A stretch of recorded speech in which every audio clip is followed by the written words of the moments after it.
Hey, what's going on guys? JoltsDude139 here, and today I'm doing a Digistruct Peak speedrun. I'm using Gauge and the Sham Fleet, so if you're against that, you might as well just X off this video now because, yeah, it's going to be our fastest method to clear this Digistruct Peak. So you can see here I have the Grog Nozzle as my top weapon there. That's for getting the drunk effect for the Hive, which can destroy an area pretty fast. And then I have the Nord Fleet, of course, as my primary for damaging pretty much everything because it does a lot of damage. And I have a Bada Boom so I can regen rockets. And then I have the Hive, of course, for all the extra damage. And it's kind of like having a second player in your game in which he can kind of just clear out an area on the other side of the map while you focus on a different area. So that's why I'm using that. And I should also mention I'm post-commentating this because I figured I was going to be doing this run quite a few times, and this is actually my hold on, let me check the record count, hold on, 1, 2, 3, 4, 5, 6, 7, okay, so this is my 17th try. I ended up getting this run, which is pretty cool. It can be better, but my goal was to get below 946, because if you didn't know, that's kind of Bauer's score, or time. So I figured I would kind of beat that, because I did say in that stream when he recorded it that I was going to beat it eventually, and I just never did. But finally I got around to it, and yeah, that's that. And the only difference with his setup is I have the Hive, so it's kind of like I said before, having a second player in your game helping you out, because it kind of homes in on your enemies. You don't have to worry about having bad accuracy. So that first area was really good. This whole run, actually, I had the best spawns I think I could ever get. But there was a few times in which I tried to force a drunk effect on the Grog Nozzle for multiplying my projectile count, and I ended up taking a long time to get it, so I could have got below 930 if I would have had the drunk effects a little bit sooner. But unfortunately, I didn't actually get it. So you can see right there, I shoot off the Hive towards that back area there. That's going to go ahead and take out that guy back there, so I can go ahead and focus on this front area. I should go ahead and mention the rest of my gear, because I kind of just blew through it, but then I have the Sham that will help absorb my rockets and also regen them. And also, it has pretty good survivability, it has good recharge rate, delay, all that good stuff. And then I have the Magic Missile for slagging. It's kind of good. If an enemy's far away, you can kind of throw that, let the Hive take care of them while you focus on a different area. And then I have the Legendary Anarchist class mod. That's going to give me extra movement speed and also a bunch of good skills. And then for my relic, I have the Bone of the Ancients. That's going to give my corrosive damage a lot more damage. And you can see here, I use the Drunken Hive on Scorch, and it just wrecks him in no time at all. Coming up here, I came up to Dukino's mom. I was hoping to get an instant spawn. I don't think I actually did I? Oh, I actually did, okay.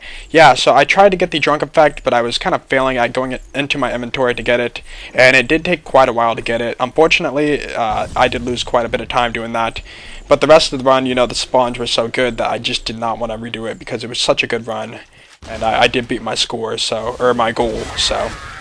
Now, Dukino's mom can resist bullets. Like, you can shoot a Nord Fleet right at her, and it will actually bounce off of her. So you want to shoot the ground here in order to hit her with the splash damage while the Hive does the extra work. And yeah, so my spec, I should talk about that. I pretty much went into everything that's going to help me survive. You know, recharge rate, delay with the shield. Death Trap, not a huge deal. I didn't really worry about him too much because I never used him during this run. Because I didn't want him to actually, like, be far away from me, focusing on an enemy, and then the enemy is just too far away, and, you know, that's just going to make it harder to actually clear the area out fast, so. And then, obviously, the big skill I spec'd into is Anarchy. That's going to give me a bunch of extra damage. And since I'm using the Hive, it really doesn't matter what your accuracy is, because the Hive will home in on them, so that's why I did that. And right here, I was scared. I thought I wasn't going to get a second win, but I barely pulled it off. And you'll see upcoming Saturn, I got really lucky, so Saturn could have been a lot better. I would have used the Drunken Hive on him, but it was just, he spawns in so fast and his turrets are already shooting at you before he actually spawns in. So I just went ahead and took him out with the Nord Fleet, and it was kind of risky, but I ended up taking him out, so that was always good. Now the Black Queens here, they gave me a little bit of trouble because they did spawn in their minions, but I went ahead and took them out pretty fast, so it's not a huge deal. I barely cleared out the last Black Queen as he spawned in the minions, so that did take a little bit of time, but for the most part I just cleared that area out, no problem. Now coming up here for Bonehead, I just destroyed this area, so it did not take any time at all, so I was pretty happy with it. You might notice there I just emptied my magazine very fast. I'm using the double shot trick. I use it a lot for the slower fire rate weapons, such as the hive. You can see here I'm going to do that. And you can shoot off 2 shots really fast. And how you do that is basically you hold down the fire button, and then you tap the reload button, and then take and swap weapons while holding the fire button still. And it will cause you to shoot twice regardless of fire rate. And Doc Mercy, I did okay here. It could have been a little better, but I did get the very good spawns, I think, so it wasn't a big deal. And you might notice there I dropped my weapon out of my inventory. I did that because I didn't want to sit there and reload it. Because if you didn't know, the Hive has the slowest reload time in the game. So that's why I did that, because I didn't have much time to actually reload it because the enemies spawn in so fast. Right here we have Doc Mercy spawning in, so I'm going to go ahead and throw some slag everywhere to make sure that I can get the kills a little bit faster. So the worst Doc Mercy spawn you can get is the one that spawns in the first one right away and then spawns in 2 later, and then you'll have a 3rd spawn and also a constructor. But I didn't get that, thank God. So, and right here I could save time by rocket jumping up to the ledge and then jumping up to the bridge, but I didn't want to risk it and lose time, so I just did it right there instead. It was a little bit safer. This area right here, you don't actually have to kill the enemies, you can just ignore them. They don't help you proceed. I did kill 1 in order to get a movement speed bonus, which is nice. And right here was a big part of the run. I got the instant spawn for all the assassins. That's the best you can get, because as soon as you kill them, the door opens. And I went ahead and got a drunk grog nozzle, the hive, and then I went ahead and took out the area. And as you can see there, we're already done with it. We cleared it out in no time at all. So right here, I need to focus on getting everything reloaded, because this is a bigger area, so I need to make sure I have everything reloaded and I'm good to go. Especially since Saturn's going to be spawning in, and I need to worry about him ASAP. Go ahead and slag up the bar tank, take him out, you know, no problem. So now this build, the Chamfleet, yes, it is kind of cheap because you can kill stuff so fast and you're regenerating your own rockets, but at the same time you can see there you can easily down yourself with it. And if you do that, you're going to be constantly going in to fight for your life, and your fight for your life timer will keep getting faster and faster and faster. And actually during this Saturn fight here, I actually almost died. I was upset a little bit. I was like, oh no, I'm going to lose, and then I actually pulled it off. So, and I accidentally activated Discord, so I quickly tried to get rid of it, but I couldn't do that at the moment because I had to take Saturn out. And you can see here my timer is just flying right now. And then I think I go down one more time, don't I? Maybe I don't. I guess not. But yeah, it was a very close call, and luckily Fight for Your Life didn't glitch out on me later in this next area, because if it did, I would have died instantly. So the timer reset, and I was able to actually get my second wind a lot easier. So we have some enemies in the back. We're going to go ahead and shoot off a hive there, drop reload, and then let the hive take care of them while I focus on the guys up here. And unfortunately, there was only 1 guy, so I didn't really have to worry about him too much.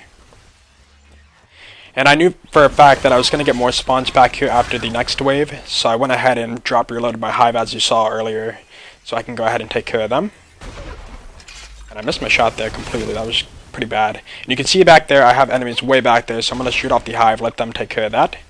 And then I will go ahead and take out these guys up here so I can be closer to the door. You can see there I cleared it out no problem, and I'm going and proceeding here. And like I said before, the spawns were perfect in this run. I got the exploders right away, which have like no health at all, so they're pretty easy to take out. And at the same time they explode, so if I actually didn't kill one of them, they would just, you know, kill themselves. So that area was really easy to take care of. And then we're going to go ahead and wait here for the surveyors to come in. And there's always usually going to be that one that gets away, so I'm going to go ahead and proceed towards the door here while he tracks me down. And then go ahead and turn around and take him out. And at this moment, my heart was racing. I was like, oh my god, this run is so good. And the reason why I lost a lot of runs was because of, oh my god, what the hell? The binary boss up here. Because he isn't the easiest to take out. Yes, I could have used the Flak I have combo to easily kill him, but I wanted to use the more vanilla techniques on top of using the drunk effect and anarchy. Whatever, but I went ahead and got a drunken hive there and let that take care of him while I go ahead and spam Northfleets at him. And I wasn't doing the best damage. I could have done better there, but it didn't go too bad. I was pretty happy with it, so he was not really focusing on me. And I should have spawned a death trap there so that he wouldn't actually attack me, but I forgot about that. Not a big deal. But yeah, I'm going to go ahead and take him out, and that's time right there. And yeah, the run was 9 minutes 33 seconds, I believe, and it wasn't too bad. So, and yeah, that's basically it. So I hope you guys enjoyed the run, the commentary, all that good stuff. So if you enjoyed the video, please be sure to like, because that'd be epic. And I will catch you guys later. Peace out.